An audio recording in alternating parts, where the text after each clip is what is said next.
Welcome to Proven and Probable, where we deliver mining insights and bullion sales in the form of physical delivery, offshore depositories, and private blockchain distributed ledger technology.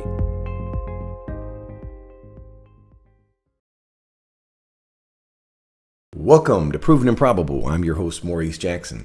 Joining us for a conversation is Ross McElroy, the COO and Chief Geologist for Fission 3.0, a uranium project generator and property bank. Mr. McElroy, welcome to the show. Good morning, Maurice. Glad to have you on the program. We brought you on today to discuss Fission 3.0's latest press release focused on the Cree Bay property in the Athabasca. But before we begin, Mr. McElroy, please introduce us to Fission 3.0 and the opportunity you present to the market. Sure. Well, Fission 3.0 is essentially a grassroots uranium explorer, and we're focused primarily in Canada's Athabasca Basin, which people probably recognize as home of the world's highest grade uranium deposits, and many consider to be the best jurisdiction in the world for mineral investment. So we also consider Fission 3 as a project generator, so an explorer and a project generator. We have 18 projects located in strategic uranium districts. Essentially our model is as the project generator, we use our brains and other people's money to deliver positive results. And if I may interject, we just completed an exclusive interview with Rick Rule of Sprott USA, and we encourage everyone to take a listen to that discussion. But in that interview, Mr. Rule referenced the deep value discounts Sprott USA sees both in uranium and project generators, of which Fission 3.0 merits both of those value propositions as one company. Yeah, and we certainly agree with Rick Rule's comments. He's been a great supporter and a bull uranium person, and I think his thesis makes a lot of sense, and it's why we're dedicated to doing what we do. Ross, take us to the northeast portion of the Athabasca Basin, to the Cree Bay property, which is only one of 18 projects in the Fission 3.0 property bank. And what I want to find out here is your team just started a drill program there. Within the Cree Bay property, where are your target areas? Well, our target on Cree Bay, it's along a major structural zone called the Virgin River Shear Zone. This is a big feature, a big geologic feature that cuts right across the Athabasca Basin from north to south. Athabasca-style uranium deposits are often associated with these major features, such as the Virgin River Shear Zone.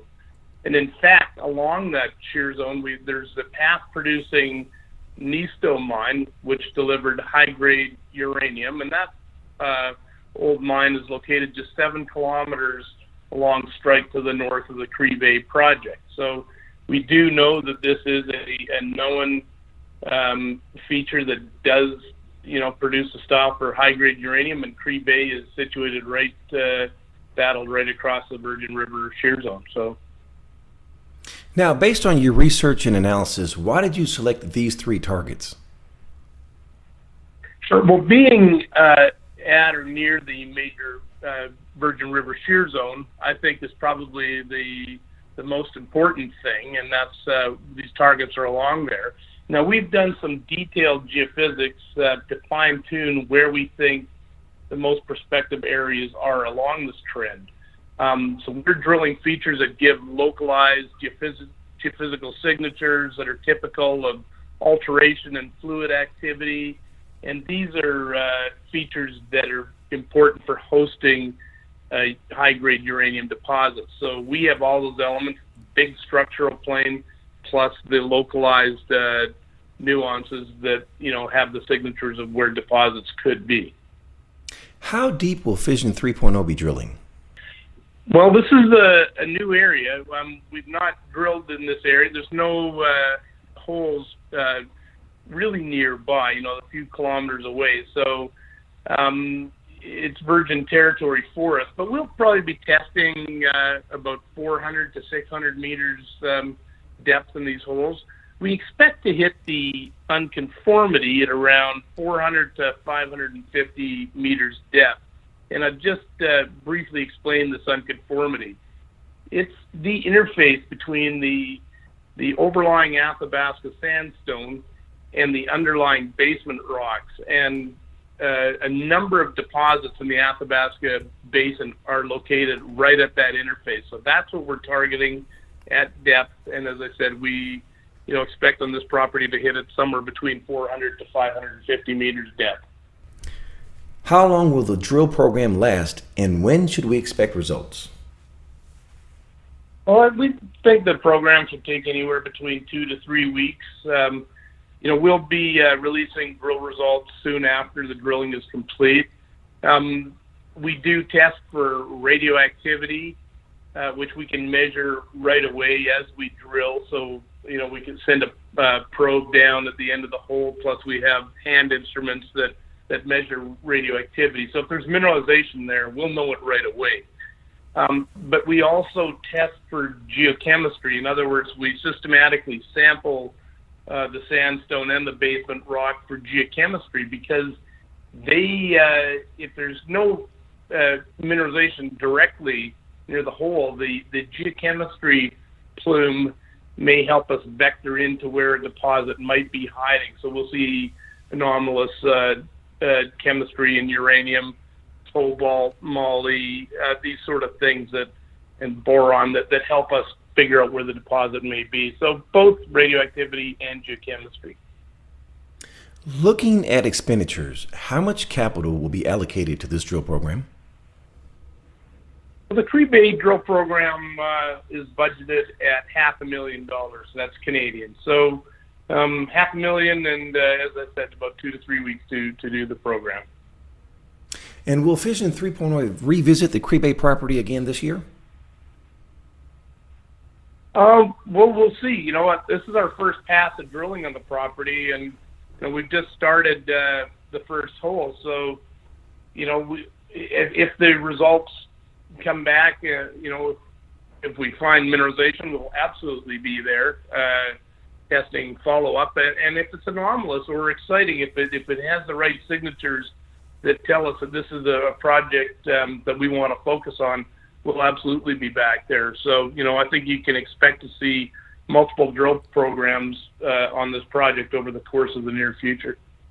Ross, we focused our discussion today on the Cree Bay property. Can you share if there's any work being conducted on the remaining 18 projects in the Fission 3.0 property bank? Sure. Well, we'll be doing some work on our Hardy Bay property, and that's in the Beaver Lodge Uranium City area. So it's north of the basin, more on the western side of the basin. And Beaver Lodge Uranium City is where uranium mining first kicked off in Saskatchewan. That's where the first mines were developed. In fact, in that area, there was about 52 operating mines back in the 1950s and 1960s. And so we've got some key properties right in that area with known mineralization. Hardy Bay is one of them. On Hardy Bay, we'll be doing a lake bottom radiometric survey later this summer. That's something where we can detect radioactivity on the lake bottom. That gives us a great tool. It's something that we developed and used at the PLS project, to look for mineralization below the water surface. Why that's important? Because lake coverage is about 40% of the land area up in northern Canada. So, if you don't have a tool like that, you're excluding almost half of the area that you could be prospecting. So for us, it allows us to prospect both on ground in the traditional ways, but also underneath lakes. So that's something we'll be doing up at Hardy Lake. And I think we'll be back into the PLS area down in the southwest side of the basin near our Fission Uranium's PLS project and NextGen's Arrow. Certainly the home of some very exciting large high-grade uranium deposits that are recently been discovered and delineated. So we'll be working projects later this summer. We hope to be drilling on our PLN project and also do some more work at the Wales Lake. So those properties surround both to the north and to the south of Fission Uranium's PLS project. Busy summer for Fission 3.0. Mr. McElroy, when we discuss the Fission 3.0 property bank, I think sometimes speculators forget the property bank extends down to Peru. Let's visit Peru and share the potential that is before us there. Sure. Well, the Macasani project, which is in southern Peru, was the first project to actually be part of the Fission portfolio. So we've had it since about the mid-90s. The Macasani Plateau, the geologic feature, is not only famous for the numerous near-surface uranium deposits, but now high-grade lithium has been discovered and drilled up in that area. So we have brought in a partner that'll option into our Macasani project by spending several $1 million over the next few years, and primarily looking for lithium on that project. So it has both uranium potential and high-grade lithium. So our work is in the planning stages at this point, but it's truly a pretty interesting part of the world.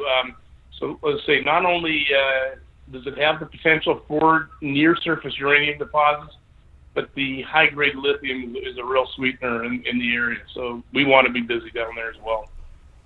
Switching gears, let's get into some numbers. Please update us on the Fission 3.0 capital structure. Sure. Well, we've got a market cap of about $16.3 million. That's back in February. The cash in the bank, we're actually about $5.5 million right now in the treasury. We trade about 240,000 shares a day, 142 million shares outstanding. Fully diluted, we're 227 million. So I think the important thing that people want to take away from that is that Fission 3 has a significant amount of capital in the treasury, and that allows us to do what we do best, which is to explore on our properties and hopefully make discoveries. Multi-layered question. What is the next unanswered question for Fission 3.0? When can we expect a response? And what determines success? Well, I think people appreciate the team and the management that has delivered spectacular results in the past. We've had discovery, we've been able to grow deposits and develop strategic business arrangements through direct sales of our projects or bringing in strategic partners to help invest on these. So people invest in us with the belief that we'll repeat this process. As I mentioned earlier, we're very well financed and we have the properties and the team to be successful. So success for me is making discoveries. Sir, what keeps you up at night that we don't know about? Well, I would say the uranium sector as a whole is probably the thing that we, keeps us up at night the most. None of us have been particularly very good about predicting the near-term health of the sector.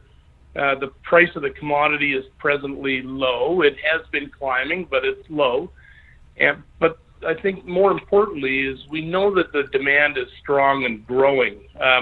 There's more reactors operating now and being built than there has been at any time in history. Certainly, Fukushima was a major event several years ago, but we're well beyond that, and there's more build-outs happening now than at any other time. So we're confident in the successful rebound in the sector, and we believe it'll be sooner rather than later. But that's probably the biggest concern, that we have, and it's something that's really out of our control. Ross, last question. What did I forget to ask? Well, I think that, I don't know about questions, but maybe the last statement I would make here is that I think investors need to have faith in the nuclear sector. As Rick Rule has publicly said, that the highest returns he's made in investing in the natural resource sector has been his investments in uranium companies during the last cycle boom of 2004 to 2008. So I think the note to investors and potential investors is that you need to be positioned in your favorite companies before the turn in the sector. Often we recognize that the spectacular gains to share prices happen very quickly and without warning. So, we're excited about the future of the uranium sector. It's had an interesting past, and I think with the global demand and growth, it's really time to look at your position in uranium stocks. True words of wisdom. Mr. McElroy, if someone listening wants to get more information about Fission 3.0, please share the website address. Sure. It is www.fission3corp.com. For direct inquiries, please email ir@fission3corp.com, or you may call 778-484-8030. That number again is 778-484-8030. Fission 3.0 trades on the tsx.v symbol FUU and on the OTC symbol FISOF. For our audience, we have been proud shareholders of Fission 3.0 over 3 years.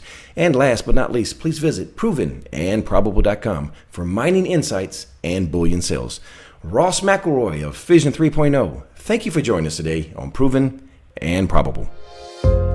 The information presented on Proven and Probable is provided for educational and informational purposes only, without any express or implied warranty of any kind, including warranties of accuracy, completeness, or fitness for any particular purpose. The information is not intended to be and does not constitute financial, investment, or trading advice, or any other advice. You should not make any financial, investment, or trading decision based on any of the information presented without first undertaking independent due diligence and consultation with a professional broker or competent financial advisor.